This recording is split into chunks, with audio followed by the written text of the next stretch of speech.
It's a new week. Hello, good evening. It's News 360 coming to you live from the News Hub here at Adesa Wekanda. I am Portia Gabo. And I am Martin Asiedu Date. Let's look at the headlines for the next 1 hour. News 360 headlines is brought to you by Flamingo Paint, Pepsodent Charcoal and Pepsodent Herbal, EcoBank. Tonight, Ghana formally joins 6 other African countries to roll out an e-visa system as the continent marks AU Day.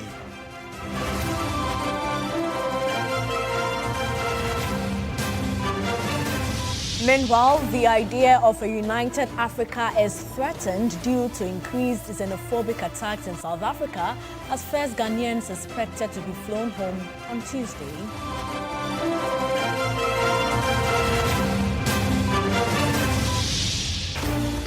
Also coming up, the Ghana Health Service assures that Ghana is fully prepared to contain any Ebola and hantavirus outbreaks in the country.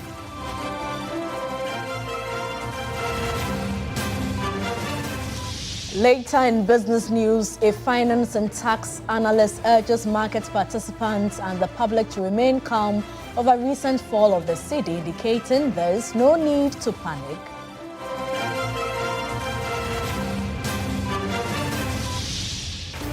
And on the foreign front, the World Health Organization Director General says the fast-moving Ebola outbreak in the Democratic Republic of Congo and Uganda is outpacing response efforts.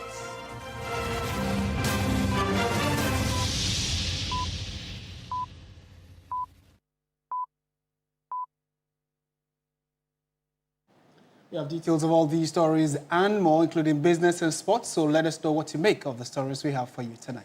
In our first story, Ghana has now joined 6 other countries on the continent to roll out an e-visa system which will take a maximum of 48 hours to be issued.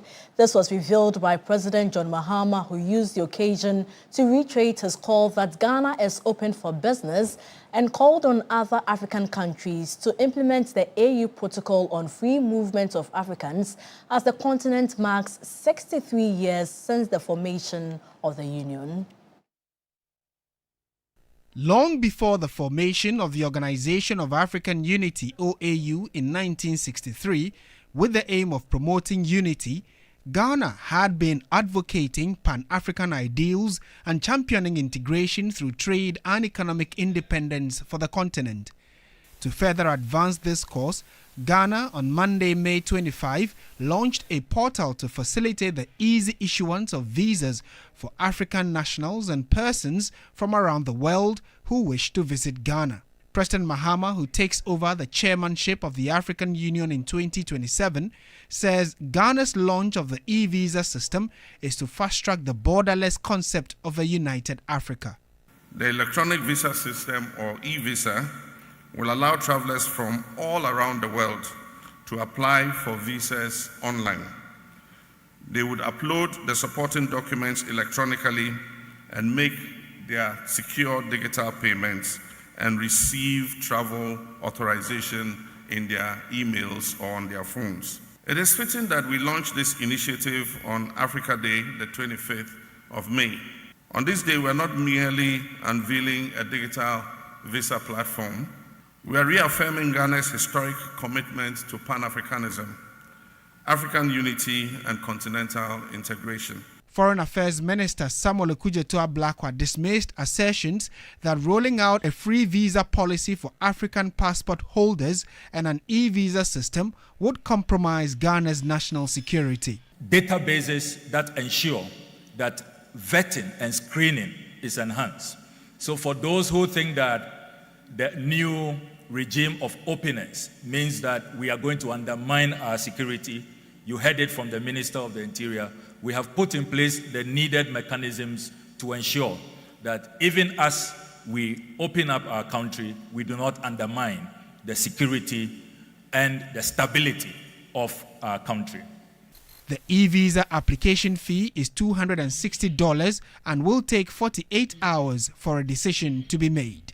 Another interesting aspect of what the president presented is the fact that from August 2026, anybody traveling out of the country, especially those going out, will not have to remove their shoes or take out their laptops and liquids from their luggage, because a new machinery is going to be installed at the airport, which the president says is going to take away or do away with that kind of inconvenience. We'll update you when that actually is rolled out later this year in August.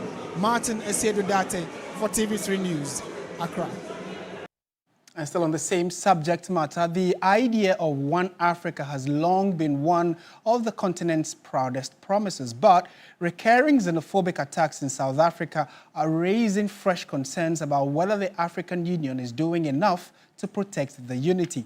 Even after a formal petition by the government of Ghana, critics say that the AU has remained largely silent on the matter. There's more in this report. For decades, African leaders have spoken about a united continent where Africans can move and live freely beyond their borders. But recurring xenophobic attacks in South Africa continue to cast doubt over that vision.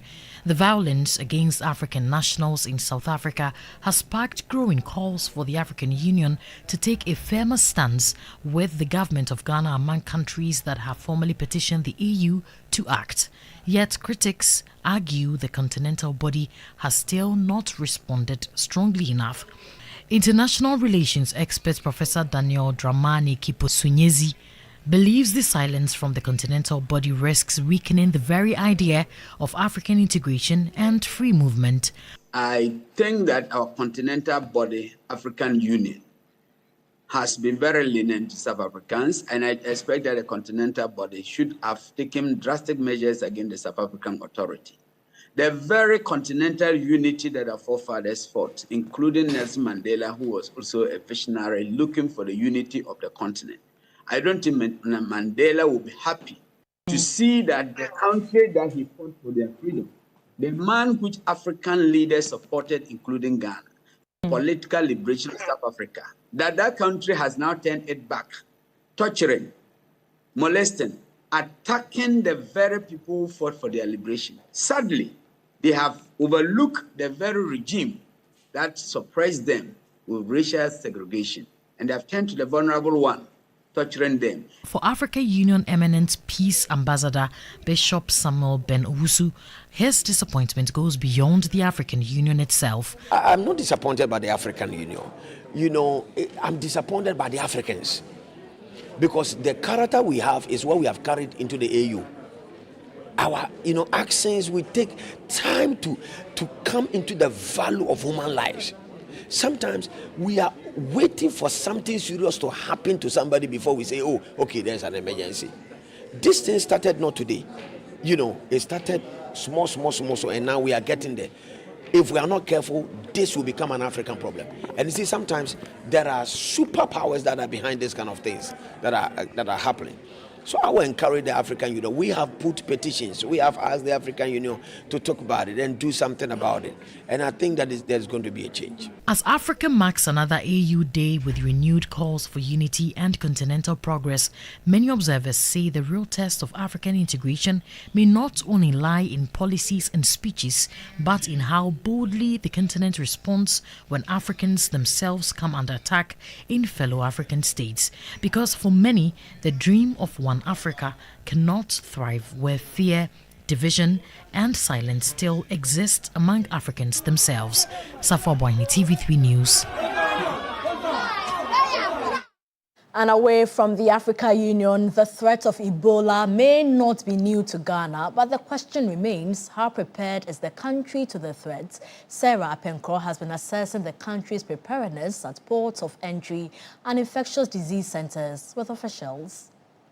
At the heart of Ghana's response strategy are specialized infectious disease and isolation centers established to contain highly infectious diseases before they spread into communities. Facilities such as the Ghana Infectious Disease Center, along with designated treatment and isolation units in regional hospitals, are expected to play a critical role should a suspected Ebola case emerge. Checks at the center, which played a critical role during the COVID-19 outbreak, indicate it is in good condition and ready to receive and isolate patients, support laboratory testing, protect healthcare workers, and coordinate emergency response measures. Private facilities have not been left out. Another critical area in focus is the country's ports of entry. At the Accra International Airport, port health workers are seen attending to travelers with available screening tools. Although a few gaps were identified, health officials maintain that the country is ready in the event of a case. Yeah, so the thermal thermometers that we have 9 of them. They are being fixed as we talk. We have the people fixing them, but they are being substituted by the handheld ones, which do the same thing, and we have that available, and that is already being done. So we hope that within the course of the week, it will even facilitate the free movement of people. We are well prepared and ready. People have institutional memory of what happened in 2014, 2016. We still have that experience from managing COVID, and people were already prepared for hantavirus, and now Ebola came to overlap it, and so we are very much well prepared. We went through the flow. If a patient should come in or passengers come in, how we get the opportunity to sieve, and this is a collaboration work. The guideline will be well polished between all the stakeholders, and then we'll come out with a unique command system. As of May 24, the WHO reports 900 suspected Ebola cases and 200 deaths, with Ghana's risk level classified as low. Health officials say lessons from the 2014-2016 West Africa Ebola outbreak will continue to guide preparedness efforts in the country. Sarah Apenko, TV3 News, Accra International Airport. Now, the Aircraft Accident and Incident Investigation and Prevention Bureau is making public the report of the Tema light aircraft accident despite the Ghana Police Service failing to present the autopsy report to the Bureau. Stakeholders are expected to work on recommendations within 90 days when the report comes out. George Queening reports. After a month and a few weeks, the Aircraft Accident and Incident Investigation and Prevention Bureau, AIB Ghana, is set to make public the report of the Tema light aircraft crash, which occurred in March this year. According to the Commissioner, John M.K. Mboti, the Bureau is well prepared to address the public tomorrow, which is May 26. And this is 2 days ahead of the original date, which was slated for May 29. We have done a diligent work.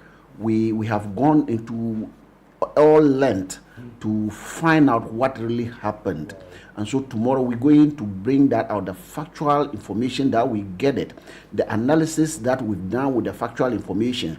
Anything that we've done, we are going to let you know tomorrow. We'll give the report tomorrow, and also we have some recommendations that we have set them so that tomorrow we will let the public know. John M.K. Nwoti touched on some hindrances in the gathering of information. There were some few things that we needed to add, and that has really delayed. Otherwise, like the autopsy reports and other things that we're waiting for, those still we haven't got them, but we have to go ahead. We've written to the police several times, they are not responding to us. So we cannot wait because we have a mandate, and we have to also meet ACAO standards, and so we have to go. That is why we have set tomorrow as the day to make the report public. In March, it was quite difficult for people to contact the Bureau, and so the Bureau is making things easier. In case of any emergency, this is the contact number to call. 0800006007, and our short code is 899*14#. For all updates on this very report, the right place to be is TV3, so keep watching TV3 in that regard. George Quinn, TV3 News, AIB Ghana, Accra. In more news tonight, Accra's flood crisis is deepening as another downpour has left homes submerged, properties destroyed, and residents fleeing for safety in parts of the capital. In Kokroko, within the Wejatbawi municipality, victims say poor drainage and unchecked development continue to turn every major rainfall into a disaster. A report by Stanley Nibleu. Parts of Accra continue to experience worsening flooding situation with each downpour. Last Friday's rainfall not only inundated homes, but also wreaked havoc in affected communities, including Kokroko in the Wejagbaw municipality, breaking fence walls and destroying electronic appliances. This apartment is one of the hardest hit by floods in the Wejagbaw municipality. On Monday morning, May 25, I visited the area to assess how flood victims are coping with the aftermath. On the news team's arrival, occupants of the apartment had perforated holes beneath their building to drain accumulated flood waters. But just before they could heave a sigh of relief on Monday, another situation unfolded. What started as droplets of rain gradually intensified, inundating the vicinity. The only storm drain in the area, which conveys large volumes of water to the sea, within minutes overflowed its banks, forcing runoff back into residents' rooms. The occupants then fled to safety for the second time in less than a week. Others who were not at home when the rain started rushed back to salvage their belongings. The floodwaters quickly spread, taking over homes. So the time say hi pa it's me inside baby and then I say nya baby mponda I say you be gina container nanim sa ma de achi hi pa so to say nema ni na say the time no here you said there go to take her. Regina and her family face a similar ordeal.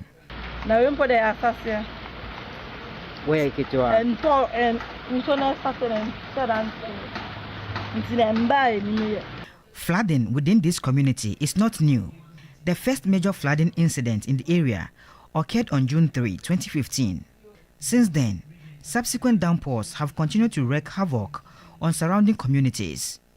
Kokroko, like other flood-prone areas, has a marshy topography that has been filled over the years. Gutters are also non-existent. Other areas, including Sakaman and Dakuma Junction, were also flooded on Monday, while the Odo River overflowed its banks after nearly an hour and a half of rain. The Ghana Meteorological Agency has warned of more rains this year. As the rains set in, the National Disaster Management Organization, NADMO, is urging residents in low-lying areas to evacuate to higher grounds for safety. As residents count their losses and brace for more rains, the recurring floods are once again exposing Accra's weak drainage systems, uncontrolled development, and poor spatial planning. Without urgent enforcement of building regulations, expansion of storm drains, and sustained desilting exercises, communities like Kokroko may continue to relive the same devastation with every major downpour. Stanley Nibleu, TV3 News, Accra. On to some other social concerns, and there are concerns growing over the worsening state of lighting at the Kwame Nkrumah interchange, an area widely regarded as one of the capital city's busiest commercial and transport hubs. Motorists and pedestrians along this area have been plunged into darkness without functioning streetlights, raising concerns among commuters and residents about safety and visibility. My colleague Noura Mohammed has been to these parts of the capital and brings us this report. Some parts of the Kwame Nkrumah Circle interchange, particularly the Monument and Fountain Enclave, as well as the overhead, are now engulfed in darkness. And over the past few weeks, many concerns have been raised over safety and visibility for motorists and commuters around this area, in an area that was once considered vibrant and known for its nightlife. Many residents and commuters attribute the situation to the theft of streetlight cables, while others blame authorities for poor maintenance and the lack of surveillance systems to deter such acts. Some are also calling for the installation of CCTV cameras around the enclave to help identify and arrest persons involved in vandalizing public infrastructure. 5-6 years in so left before the satellite pole, if you want to best about 5-6 years and so. For about 5 to 6 years now, the street lights along the overhead area, as well as close to the roundabout area, have not been working. The government should fix it so that pedestrians are able to walk safely. Let's say a person who will trouble the answer, but we should say trouble at the sun. You can't move the best of fancy anyway. Light radio, a call of a chepa by the Numidian light, it run about you now. We are going to so far overhead. Boys seem to me attack with It's been long since they went off. It's not safe because a lot of robberies and attacks occur in the absence of light. We are pleading with the government to fix the light and position security to monitor and arrest the scrap dealers who steal cables from the street lights.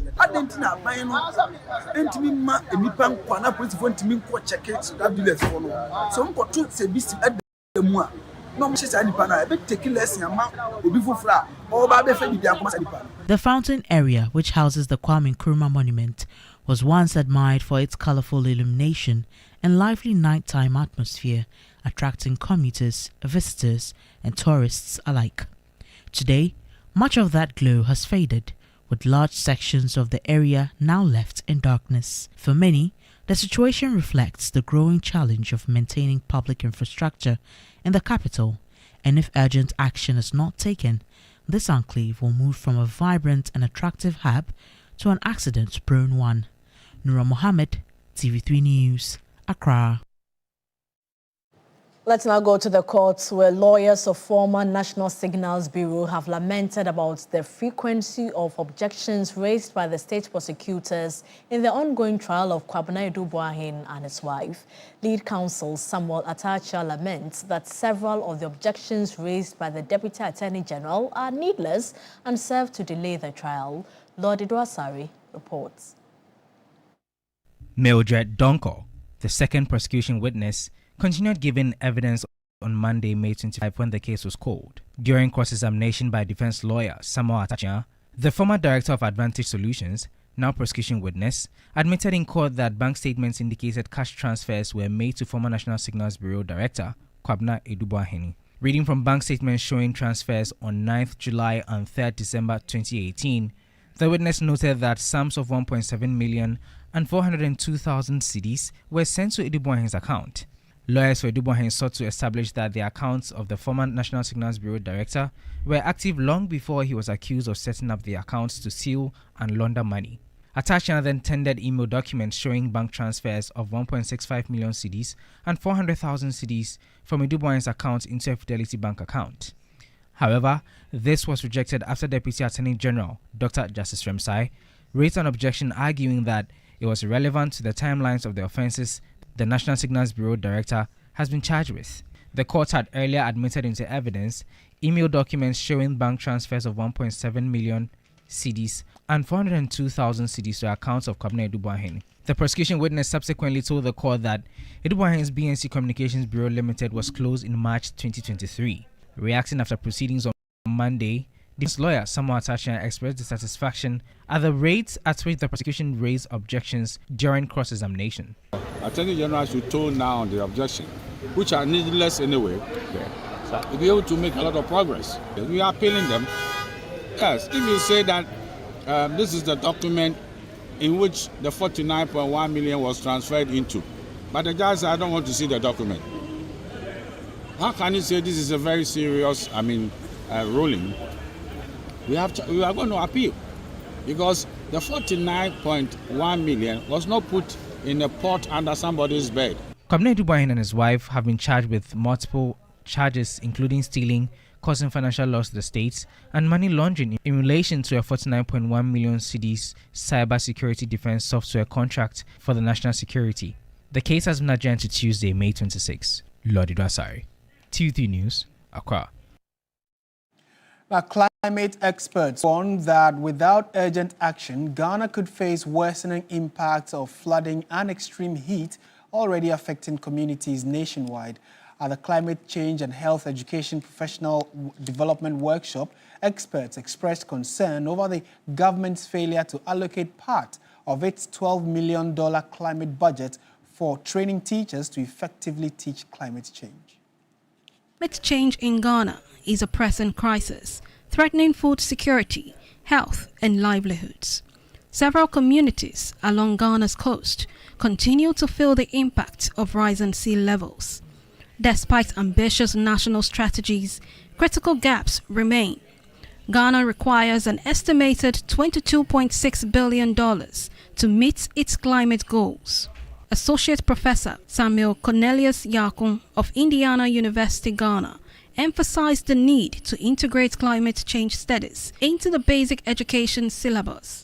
Of the 12 billion that they've spent on climate mitigation in Ghana, I tell you, not even $1 has been put into training teachers to effectively teach climate change. So I think they should look at bringing courses like environmental science, earth sciences, geosciences into the basic education curriculum, because we're losing a lot. If you look at the syllabus, the basic education syllabus from primary 1 to GHS 3, the climate concepts, students are supposed to learn are very shallow, and then there are not a lot of, such concepts in it as well. Programs Manager at Indiana University Ghana Gateway, Dr. Abigail Messi Opontete, highlighted the dangers of misinformation, stressing the gap between what is taught in classrooms and what is broadcast publicly. The gap is that there's a disconnect between what we hear on the radio and what the teachers teach, the curriculum and all of that. So coming here, bringing these teachers together, doing a curriculum based on the Ghanaian context, the teachers are supposed to go. We are building the capacity for them to go and teach when they go to their various schools. So the fact that they are going to empower teachers for them to go and teach, it means that is a ripple effect. They are not only empowering only these 60 teachers, but then they will go out there and also impact it in their community. Experts caution that secondary diseases are being fueled by climate change and warn that if the warming trend is not addressed, health risks will escalate. Beatrice Soa, TV3 News, Accra. After decades of studying in a mud structure, pupils of Adakwa Methodist Primary School in the Suhu municipality now have a new 6-unit classroom block. The facility, handed over by Nestle Ghana and Ecom Ghana, is expected to improve teaching and learning while providing a safer and more comfortable environment for both pupils and teachers. Pupils, teachers, traditional leaders and residents of Adakwa in the Suhu municipality gathered in excitement for the commissioning and handing over of a new 6-unit classroom block for the Adakwa Methodist Primary School. For the community, the project marks a major improvement after nearly 90 years of teaching and learning in a mud structure. Speaking at the event, the managing director of Nestle Ghana noted that the partnership with Ecom Ghana also included the commissioning of another school in the Akroma community in the central region, describing the initiative as part of effort toward improving access to quality education in Ghana. We source cocoa from these communities and we want to see them strive in a sustainable way. We have today inaugurated 2 schools and 3 more to come just for 2026. The planet, for example, it's also another big part of our commitment. And for example, if you go inside this classroom, you will see that the desks that are there are made of recycled plastic. Yes, plastic is a big problem for us in Ghana. We are tackling it. Country head for Ecom Ghana, Sudu Kumar, expressed hope that the facility will be properly maintained for future generations. I think it will go a long way in nurturing the community, nurturing the children. Not only the children, the whole country. As I said, investing in education, that means investing in the country, investing in Ghana. Headmaster of Adakwa Methodist Primary School, Emmanuel Paddy, highlighted the impact the facility will have on both teaching and learning. The children were not coming to school frequently. Sometimes they get sick. The place is too hot. When it's raining like this, all academic work stop. But this one helps us to increase our academic performance. I want to thank Nestle Ghana Limited, Ecom Ghana Limited for helping us to see this edifice. Some pupils also shared their excitement about the new facility.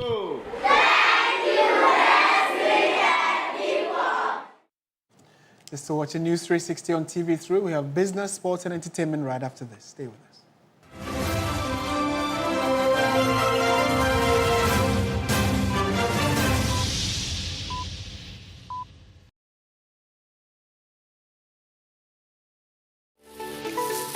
Why are more and more professionals choosing Flamingo paint? Flamingo paint has great hiding ability to cover and transform old walls easily with just one coat. With just small paints, I think.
Business News segment is brought to you by MTN. 4 points by Sheraton Accra Airport Hotel.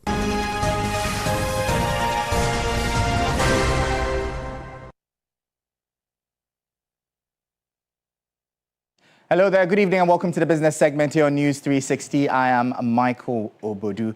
Now, finance and tax analyst Nelson Kujo-Kwagbeji has urged market participants and the public to remain calm over the recent depreciation of the cedi, characterizing the currency's downturn as a normal cyclical market phase rather than a systemic economic failure.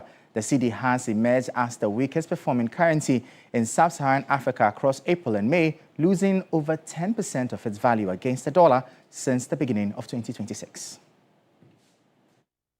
Speaking of the market dynamics, Kwagbeji explained that the pressure on the local currency is heavily tied to predictable seasonal trends. As at first quarter of 2025, the cedi depreciated by some 5.3%. But that same year, the cedi ended up being the best performing currency in Africa. And so this is just an annual cyclical event, and we need not to worry or get panicked by the depreciation of the cedi. Now, during the first quarter, what normally happens is that most multinational companies try to repatriate, profit back home. And that actually put pressure on, the Ghana cedi. The analysts maintain that because these pressures are cyclical, the currency is expected to find its footing once the peak demand window subsides.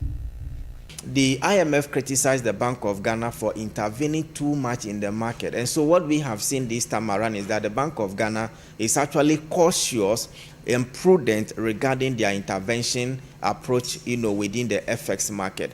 And so we believe that this is just an annual cyclical event that will reverse by the end of the second quarter. And so there is no cause for alarm. There is no cause for any worry. The cedi will gather strength and remain stable. We are actually projecting the cedi to, reverse this depreciation trend by the end of the second quarter. By that time, most companies might have finished, repatriating profit back home, and there wouldn't be any much pressure on the Ghana cedi. Now, the Minister of Lands and Natural Resources, Emmanuel Alma Kofi-Boa, says government has no plans to nationalize mining assets in Ghana. The clarification follows a call by the Institute of Economic Affairs, IEA, for government to reject a proposed 20-year extension of the mining lease for the Takwa mine, which expires in April 2027. In a statement, the institute urged government to pursue a framework that would ensure meaningful Ghanaian ownership and control of the mine.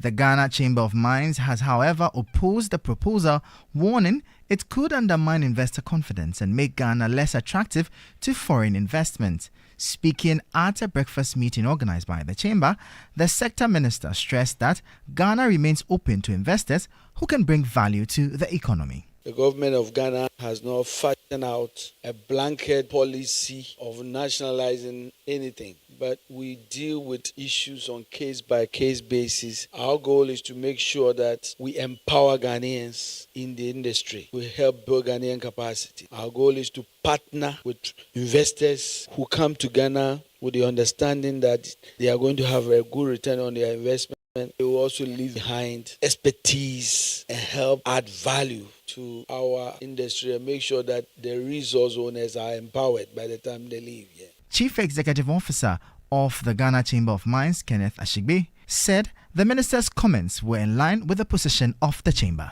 These are positions that we as the chamber also hold, and the move about wanting to ensure that Ghanaians get maximum out of our natural resources, we believe, can happen in partnership with the private sector. Now, the Ghana Association of Banks has launched a comprehensive anti-fraud campaign. The campaign is aimed at equipping Ghanaians with the knowledge and tools to identify, prevent, and report fraudulent activities.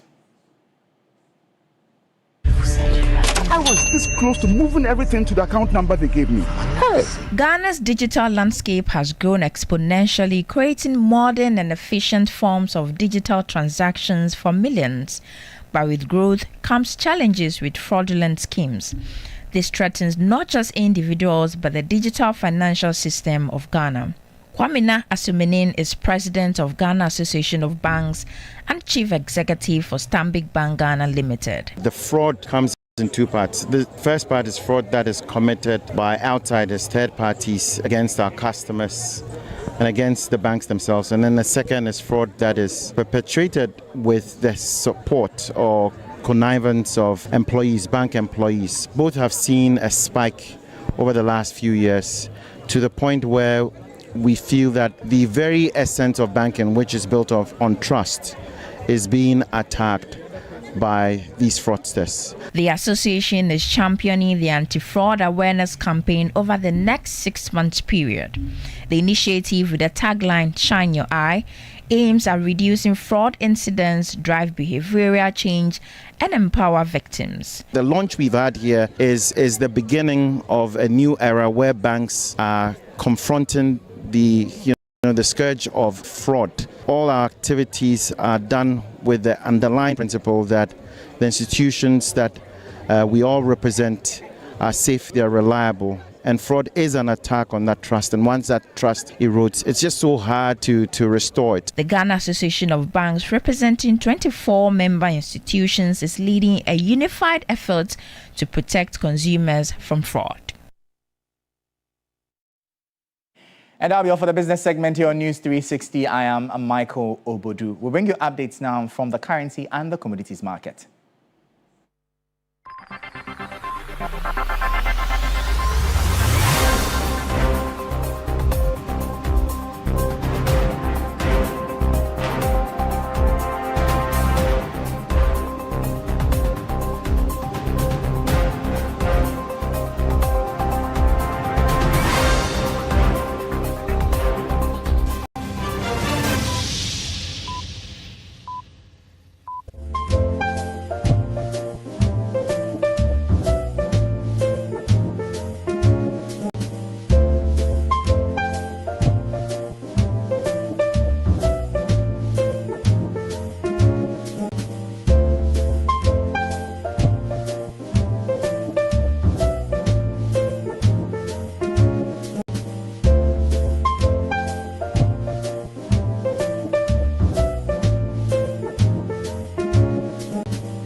360 with me, Oreku Ampofo.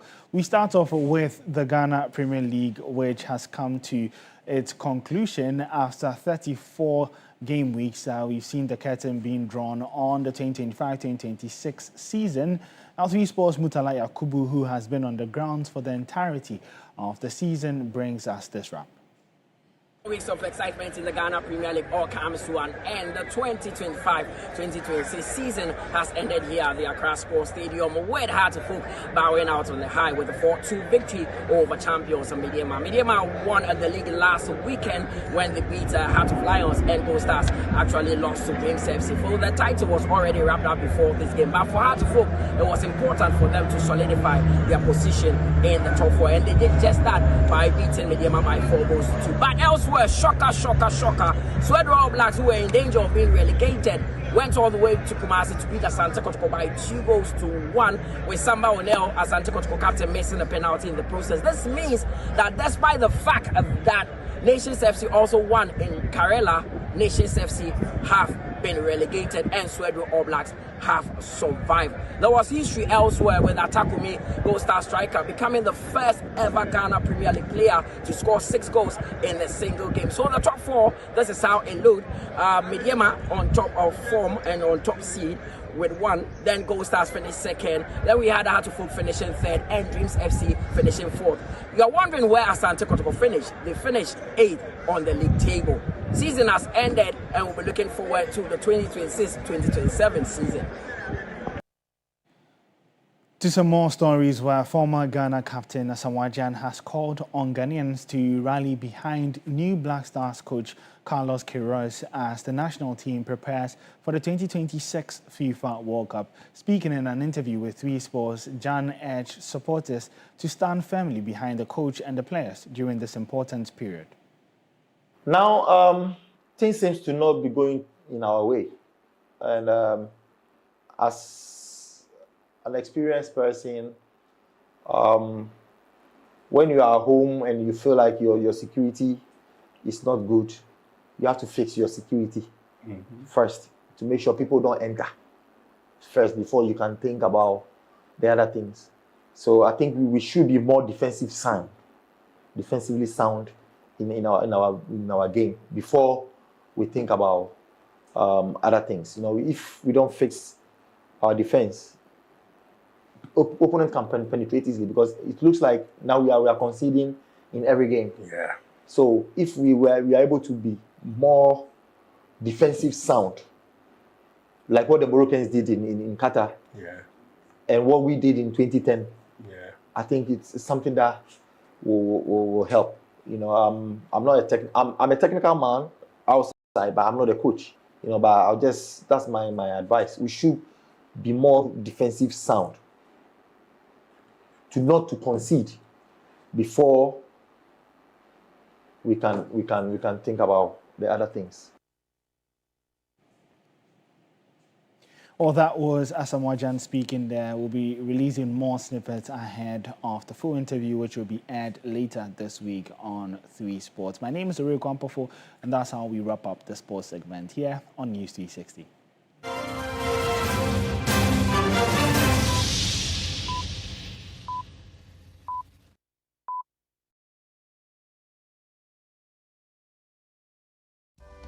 In my line of work, a confident smile is everything. Kale Charcoal Toothpaste keeps me on top of my game and ensures my smile is always radiant and bright. With the tiring nature of my job, we spend several hours under the scorching sun. To keep our teeth white and our breath fresh all the time, we use none other than Kale Charcoal Toothpaste. Kale Charcoal Toothpaste. You're on a Kessie and in a kit one. Samayo can be.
Sharif, popularly known as Blacko, together with his team, stepped out in style on Monday afternoon at the premises of Guinness Ghana to receive the 100,000 Ghana cedis package as promised by the company. Having supported the award scheme for years, the head of marketing and innovation at Guinness Ghana explained why the company chose to invest in this particular category. According to her, the initiative is not only meant to support the artist's next project, but also to recognize the immense effort, creativity, and potential behind the award-winning album. What piece of work actually embodies an artist? It's not just one song, it's not just one act.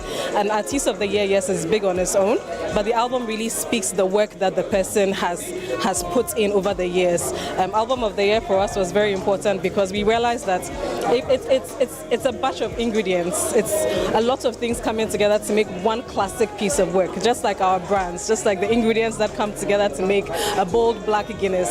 So Album of the Year for us was just opportune. It was the best decision for us. We believe that supporting this year means that when we invest behind an artist for now, we're investing not just in today, but we're also investing in the future and ensuring that these artists continue to give good music, continue to do good work, and put Ghana on the map, as always. Beaming with excitement, TGMA Artist of the Year, Blacko expressed his gratitude to Guinness Ghana for fulfilling its promise. He also called on Ghanaians and his fans to continue supporting his artistry and musical journey. Big love to Guinness. You know, they made a promise and they've made it come through. And we also made our promises and we'll make it come through. Today we've come for the check. We go cash the money. And then we go see what we go do to the money, as we said. Yes, and thank you guys so much for the support. Because of you, we catch this money. You understand me? We love you. Keep supporting, keep watching, keep inspiring me so that I can inspire you back, so that you can inspire me back. You understand? It's an ecosystem. Let's keep supporting each other, keep loving each other, you know. Following the presentation, Blacko and his team were taken on a brief tour of the facility where they had the opportunity to learn more about how some Guinness products are manufactured.